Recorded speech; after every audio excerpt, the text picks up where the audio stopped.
próximo bloco eu tenho inscritos na ordem Antônio Maria, Gabriel e Júlio. Boa noite a todos, meu nome é Antônio Maria, sou o presidente da Associação de Docentes da UFLA. A nível de provocação aqui, para continuar o nosso bate-papo, que é a mesa redonda, eu gostaria primeiro de fazer a seguinte colocação.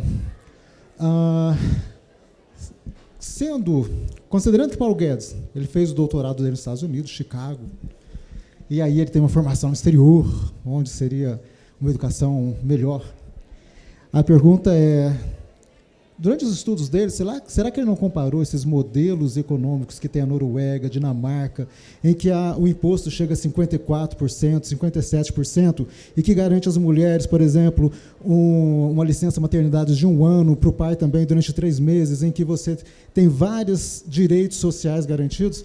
Será que esse modelo não foi comparado com os modelos liberais? E aí, então, por convicção científica, realmente, não existe lá uma prova contundente de que realmente o modelo que está tentando implantar no Brasil é o melhor? Ou será que ele tem algum viés? Ou algum interesse? Então, eu gostaria de fazer essa provocação. E, segundo, agradeço, obviamente, a Marina a presença aqui, que teve que quebrar aí a viagem, deu uma pausa, a Gilbran, mas gostaria também, em especial, fazer um destaque e um agradecimento ao professor João Crisóstomo, porque, pelo fato de estar na instituição, ele vem aqui, colabora com dados e com informação, e também, de repente, vira um para-raio um pouquinho maior. Ok, professor João Crisóstomo? Mas meus sinceros agradecimentos, que você ajuda realmente a enriquecer o nosso debate aqui. E aí, continuando então, e aí a pergunta vai para você, que aí você falou a respeito do orçamento da UFLA, posso errar aqui o número agora, mas era de 400 milhões de reais, onde 300 milhões vem da folha de pagamento, ano que vem 308 milhões, passando uma conotação como se o problema fosse a folha de pagamento. Ok? Só dando a chance para você responder. Obviamente que lá no final você falou que modelo de sociedade nós vamos querer, que modelo. Então, só para te dando a chance aí de poder se explicar melhor aí, não deixar esse viés. E outra coisa, lembrando aqui que no projeto Futurice, no capítulo 6, onde é criado aquele comitê gestor, um dos indicadores, e que o MEC e o governo já soltou, é que tem que colocar uma porcentagem máxima de gastos com a folha de pagamento, porque o problema, em tese, seria a folha de pagamento e não o baixo orçamento. E aí, será que o problema realmente seria a folha de pagamento? Onde você pega em 2017 um edital da PUC-Rio, não me lembro, alguma PUC, onde você tem lá, salário inicial de professor, 40 horas, doutor, R$ 11.300, R$ 11.500. Aí você pega lá no mesmo ano, 2017, professor na federal, 7.300, 7.500 o salário de 40 horas. Então, quer dizer, aí o governo joga como se o problema fosse folha de pagamento. Então, gostaria que você comentasse a respeito disso, no seu ponto de vista. E, se possível, obviamente que a sua posição de modelo, enquanto não representante, enquanto não membro da Proplag, enfim, não representando aqui, de repente, a reitoria, como é um assunto particular, você pode se negar a responder, mas a minha pergunta é, na sua posição enquanto professor da Universidade Federal de Lavras, o professor João Crisóstomo, que modelo você acredita? Boa noite, tudo bom? Meu nome é Gabriel, estou no 7º período de Biologia, fui do CA da Biologia e da Frente Estudantil pela Democracia. Eu agradecer pelo espaço, achei que foi muito enriquecedor.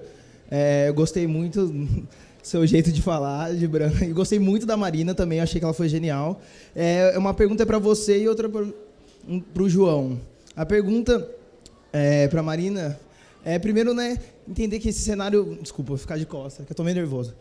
Nesse cenário apocalíptico em que a gente se encontra, em essa perda monstruosa que pode trazer o futuro para a autarquia das faculdades, né? Inclusive, semestre passado eu lembro que tinha advogados gerais da União espalhados em algumas federais com a intenção de fazer, se possível, intervenções com polícia militar e coisas bizarras do tipo. A questão mesmo aqui da UFLA, a questão do mamute e do elefantinho, por exemplo, a gente foi uma vez numa reunião com o coordenador de transportes e falava que o gasto com mamute e elefantinho é de quase R$500 mil por ano. E com esses cortes, né, que seria vindo dos cortes discricionários, equivaleria mais ou menos a 17,5 milhões no caso da UFLA. que é gigantesco, né? Se for pensar que é conta de água, de luz, material de limpeza, terceirizado, sabe? Sem terceirizados, uma faculdade não funciona. É simplesmente limpeza, transporte e alimentação, que é o básico de tudo. Então, entendendo esse cenário, e também que o Futurice, ele altera 14 leis, se não me engano, inclusive a LDB, juntando com tudo isso, segunda-feira teve uma plenária histórica na UFSC, com mais de 5.000 alunos, professores, servidores, e uma das reivindicações deles é justamente não ter o vestibular, né? E eu queria que você, sabe, trouxesse o que você acha desse tipo de estratégia, porque realmente, que adianta continuar vindo alunos aqui, sendo que a gente está cada vez numa situação precária, a UFLA mesmo, por mais que seja privilegiada, sabe, cada vez mais explodindo, entra a gente, não se forma ninguém, ainda mais nesse contexto. Eu queria saber o que você acha disso. E para o João é mais um desabafo, eu acho, do que uma pergunta, porque... Tá bom. Não é nada pessoal, mas o que me incomoda, assim, a fala, primeiro que eu achei uma fala confusa, fala, mas não diz nada no fim. E eu achei que o pessoal achou confuso, sabe? O que apresenta o projeto Futurice, né? Qual que é a intenção dele? E não problematizou nada, sabe? E não digo o posicionamento, mas para mim fica bem claro que quanto mais você enrola e quanto mais imparcialidade você quer mostrar, você está defendendo, na real, que você é a favor desse projeto. E isso, para mim, desculpa a palavra, mas é um desserviço social. É um serviço social porque você, enquanto um gestor que tem um papel fundamental enquanto gestor financeiro de uma faculdade, você ser contra ela própria, para mim, é loucura. E só para finalizar, juro, só para lembrar, semântica é tudo na vida, não é contingenciamento, é corte. Boa noite a todas e todas. Antes de tudo, vou falar para o pessoal, eu sou o Júlio, estou presidente do Sindiufla. O café que a gente está trazendo aqui é para todo mundo, fica à vontade, viu, gente? Eu vou fazer uma pergunta, eu vou fugir um pouco do programa Futurice, mas diz respeito à questão do contingenciamento que a gente está vivenciando, e vou direto para o João Crisóstomo. João, em relação ao que está acontecendo, quais serviços podem ser afetados e a partir de quando? Bem direto mesmo. O que a gente pode perder, se vai durar até quando, o que está sendo planejado para cortar? E o Gibran, a respeito do que fala do Futurice, toda vez que o governo vai falar, ele fala que um dos principais modelos que deu certo é a EBSER. A EBSER, para quem não conhece, é a empresa pública que gera os hospitais universitários. E esse modelo foi criado ainda na época do PT, e eles vendem que esse modelo funcionou corretamente. E eu queria que você, já que você tem uma larga experiência, que eu sei disso, como que funciona isso, se esse modelo realmente funciona, se ele é modelo para ser aplicado nos demais, como organizações sociais, no projeto Futurice. É só isso mesmo. Boa noite a todos, meu nome é Alcinéia, sou professora do Departamento de Ciências de Alimentos e, como o Júlio falou, eu estou vice-presidente da ADUFLA. Agradecer a presença de todos. Eu não vou direcionar a pergunta, não, mas foi colocado aqui como um ponto positivo do que foi apresentado pelo Futurice, a parte de tem que colar o nome, de financiamento inovador, que está previsto lá, não só o aporte do governo, como, por exemplo, parceria público-privada, naming rights, cursos pagos, consultorias.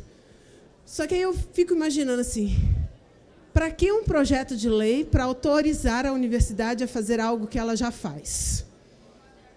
Essa é a primeira dúvida. A UFLA tem, a gente pode prestar consultoria, uma parte fica para a instituição, temos parcerias públicos-privadas, temos cursos de lato sensu pago, foi recentemente autorizado pelo Conselho.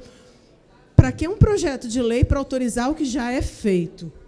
A outra coisa é sobre a participação das OS na gestão da universidade, né? O Júlio deu o exemplo da EBSER. A gente já pode contratar a OS para gerir.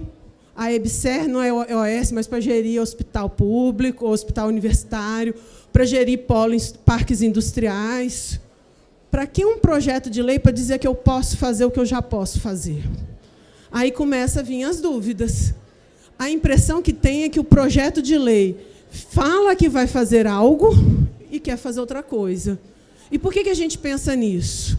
Fora todos os cortes que foram feitos nos últimos meses aí, em relação à universidade pública, corte de bolsa, corte de verba, a gente ainda vê um total de desrespeito à autonomia universitária quando se nomeia para reitor pessoas que não foram eleitas pela comunidade acadêmica. Como acreditar que o projeto não vai ferir exatamente a autonomia universitária que está na Constituição?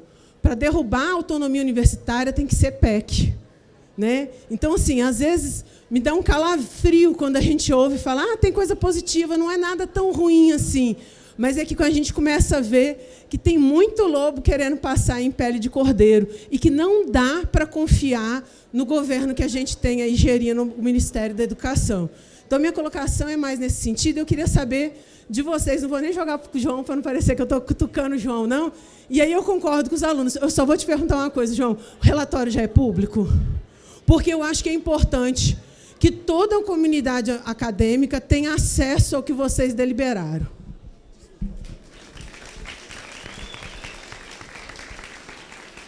Olha, eu queria responder a pergunta do Júlio sobre a EBSER, porque realmente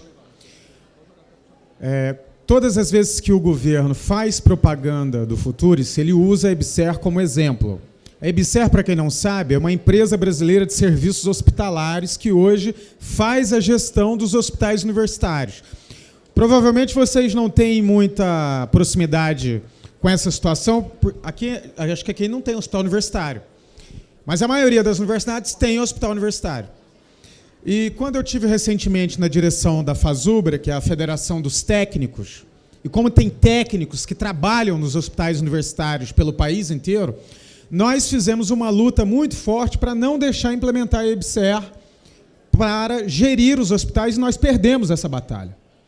Por que nós fizemos essa luta? E foi uma luta que nós batemos duro no governo do PT, porque foi o governo do PT que implementou a EBSER. E nós dizíamos que ela serviria para desenvolver projetos que poderiam se expandir para a universidade, como nós estamos vendo hoje. Como é que funciona a EBSER hoje? Já existe conflito entre a administração do hospital tradicional, ligada às universidades, com a administração da EBSER. Assim como nós já estamos prevendo que vai ter conflitos entre organizações sociais, conselho universitário. Os funcionários da EBSER não são funcionários RJU concursados, como existe nas universidades. São funcionários em outro regime de trabalho. O que permitiria também a contratação de professores nessa lógica e de técnicos nessa lógica, caso essa lógica da EBSER foi implementada no caso do Futuris. Além disso, a EBSER já tem autorização muito mais ampla que tem as universidades para captar recursos na iniciativa privada, e o plano do governo agora é linkar a EBSER, e nós dizíamos lá atrás que isso ia acontecer, com os planos de saúde privados, que vão passar a comandar tudo que se faz dentro dos hospitais, inclusive a pesquisa, os trabalhos que são feitos dentro dos hospitais. Ou seja, vão capturar os hospitais para os planos de saúde privada, os leitos, porque existe uma crise dos planos de saúde privada. Eles têm interesse em se apropriar do que é feito dentro dos hospitais universitários. Então, a EBSER, para o governo, é um modelo do que o Futuris pode ser para o conjunto da universidade. Então, eles usam isso como exemplo. Hoje, quem comanda a EBSER é um general, foi escolhido pelo governo, ele não foi eleito.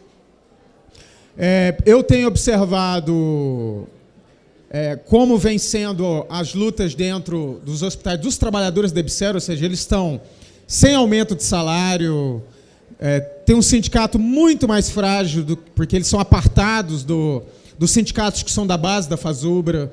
É uma vida muito mais complexa e difícil para os trabalhadores, para os estudantes e para os docentes e para a própria administração dos hospitais universitários, e tende a ficar pior.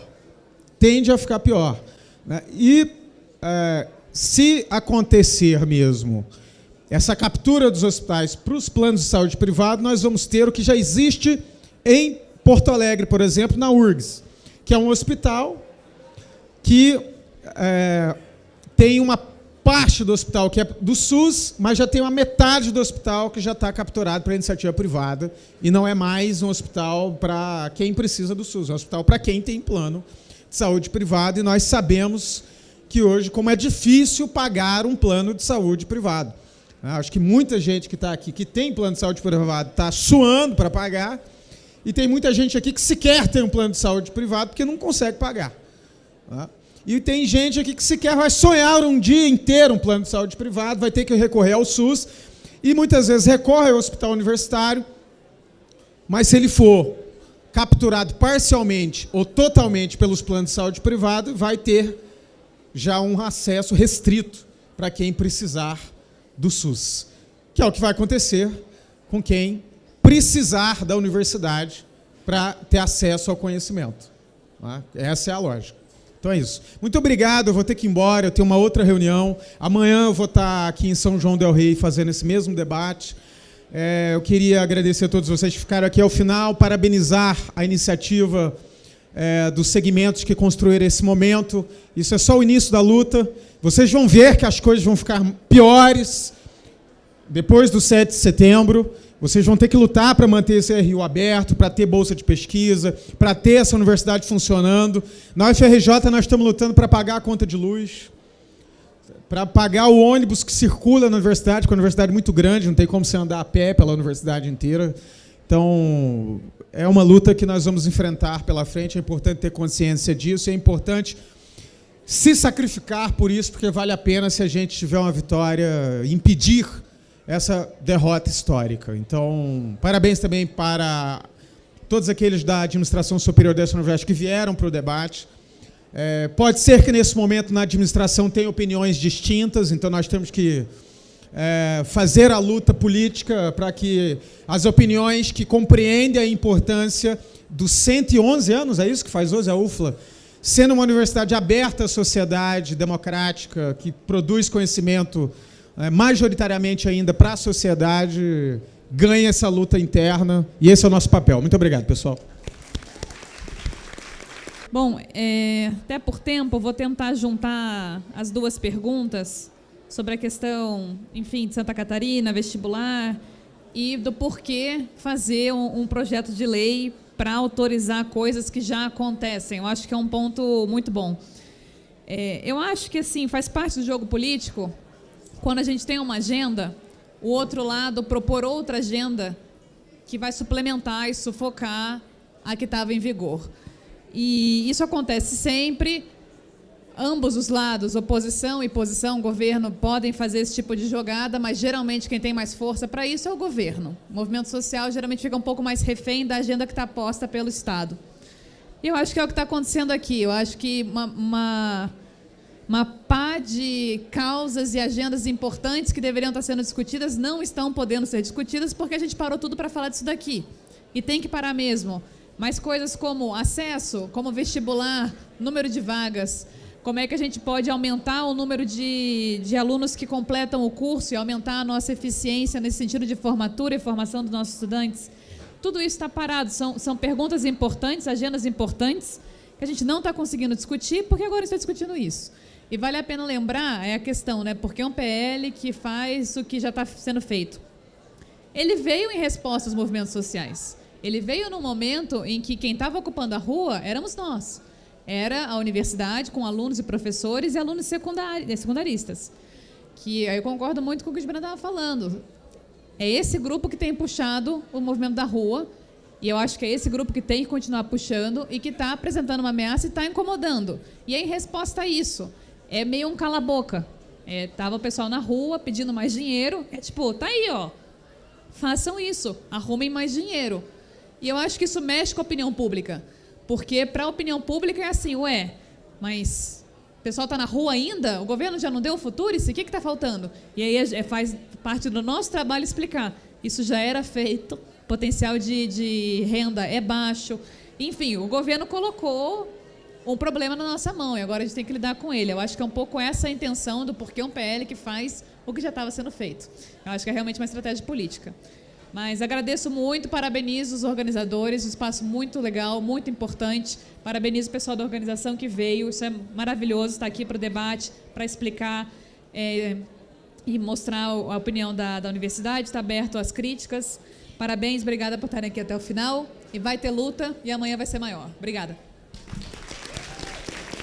Então vamos lá começar com o professor Antônio Maria, fez inicialmente o agradecimento, eu que agradeço, como eu já falei com a professora Júlia. Na verdade, se deu a entender aquela questão que o problema era a folha de pagamento, e aí, obrigado pela colocação, na verdade, não é só uma constatação, e isso tem sido muito usado na sociedade, aí sim, aí com falácias, né? Falando, o professor universitário é aquele que ganha 20 mil por mês. Bom, então, 20 mil por mês, depois que você já ralou, você está no topo da carreira, aí você pode chegar a próximo disso, bruto, não líquido. Tá? Então, é uma constatação. O teto é atingido principalmente porque a folha sobe vegetativamente. E isso é o quê? É uma luta de carreira. Ninguém vai se esmerar em qualquer coisa que esteja se não tiver uma carreira valorizada. Então, nós precisamos achar como sair disso. Uma situação foi colocada aqui pela Marina, a questão, por exemplo, então, se a educação como um todo ficar fora do teto, é uma saída. Precisa ter vontade política para isso, né? Aí, ele pergunta em qual modelo que eu acredito na universidade pública, gratuita, de qualidade. Gostaria nela maior liberdade de utilização de receitas próprias, porque isso é realmente um problema, e a gente gera uma boa quantidade de receitas próprias, né? E melhoria da eficiência operacional, que todos vocês sentem isso na pele. Quem é que não quer? Mas isso não pode ser a qualquer custo, né? Então, precisamos de um modelo mesmo melhor para quê? Porque que eu consiga atingir as atividades finalísticas de uma maneira que a maioria das pessoas fiquem satisfeitas, não tem tanta burocracia, é mais rápido e tal. Então, isso não precisaria ser o Futurice para isso, né? Aí vem o Gabriel. Gabriel, às vezes assim, eu não falo exatamente o que você quer ouvir e você precisa me respeitar, né? Então, assim, eu respeito totalmente a sua posição, não aceito a pecha que você coloca, eu sou contra a universidade, porque não sou, eu tenho uma história aqui nessa instituição de muito trabalho, muita luta, inclusive para ter tudo isso que a gente tem aqui. E não sou só eu, não.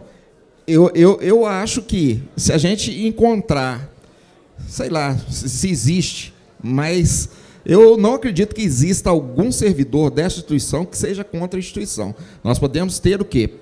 Pensamentos diferentes, né? Então, são maneiras de olhar o mundo diferente. Então, a gente precisa respeitar, e é só assim que a gente constrói alguma coisa que seja realmente sustentável ao longo do tempo. Júlio, contingenciamento, ele já é uma situação grave esse mês. Eu tenho falado que o mês de setembro ele vai ser um mês de divisor de águas. O governo precisa reverter contingenciamento. Já nos bastidores já tem sinalizações disso.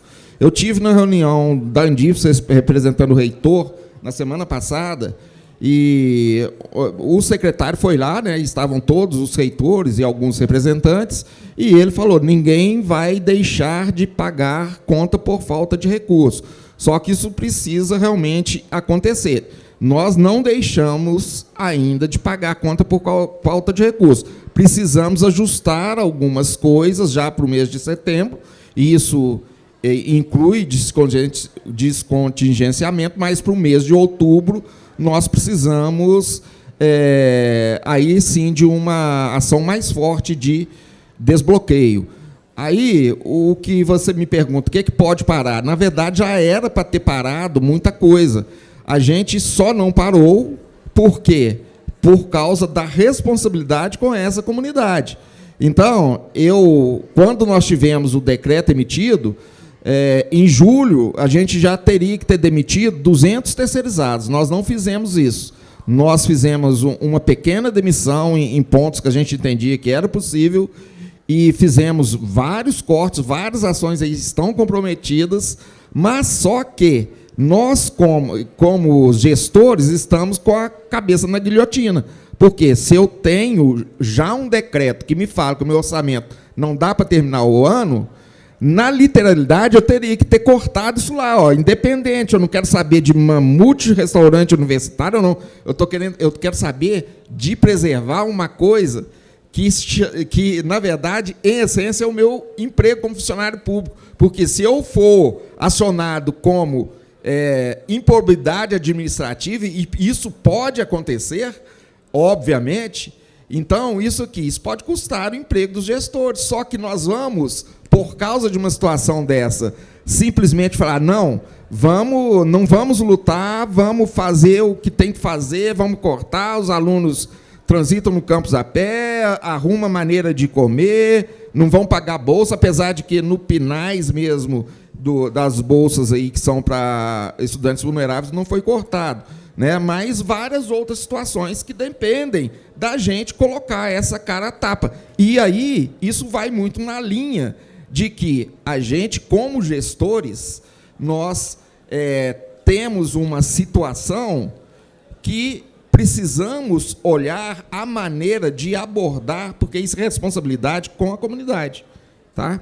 Então, agradeço aí a todos aí a oportunidade e acho que mais debates desses necessariamente vão ter que ocorrer. Eu queria fazer algum comentário breve de fechamento. Eu acho que hoje, nessa universidade, aconteceu uma coisa muito importante. Gostaria de agradecer demais a presença de membros da direção na universidade. Professor João Crisóstomo, muito obrigado pela oportunidade de debater a universidade de forma saudável. Professor Rony, professora Priscila, professor João José, Teodorico, que ficaram aqui o tempo todo participando. Eu faço um agradecimento em nome das entidades, um agradecimento especial. Marina, muito obrigado.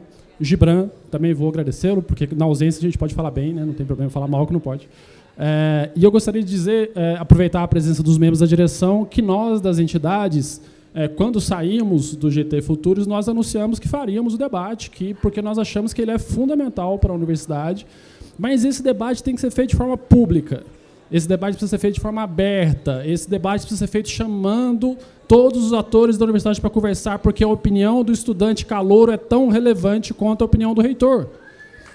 Então, o nosso papel aqui, e nós não vamos nos furtar desse papel, é de tomar uma posição de que, caso o futuro se seja levado ao CUNE, que essa sessão do CUNE seja aberta para a participação da comunidade. Que a sessão do CUNE ocorra no maior anfiteatro dessa universidade, ou aqui mesmo, porque todas as pessoas dessa universidade, estudantes, técnicos, professores, membros da comunidade externa, terceirizados, todos têm o direito de acompanhar o que está acontecendo com a universidade. Então, eu agradeço muito a presença de vocês aqui, de todos que aqui estiveram. Este não é o último, não é o único evento, é o primeiro evento. Convidaremos mais uma vez os membros da direção para participar, porque é muito importante para nós dialogar com os membros da direção. Aprendemos muito sobre a universidade com vocês. É isso. Até o próximo evento.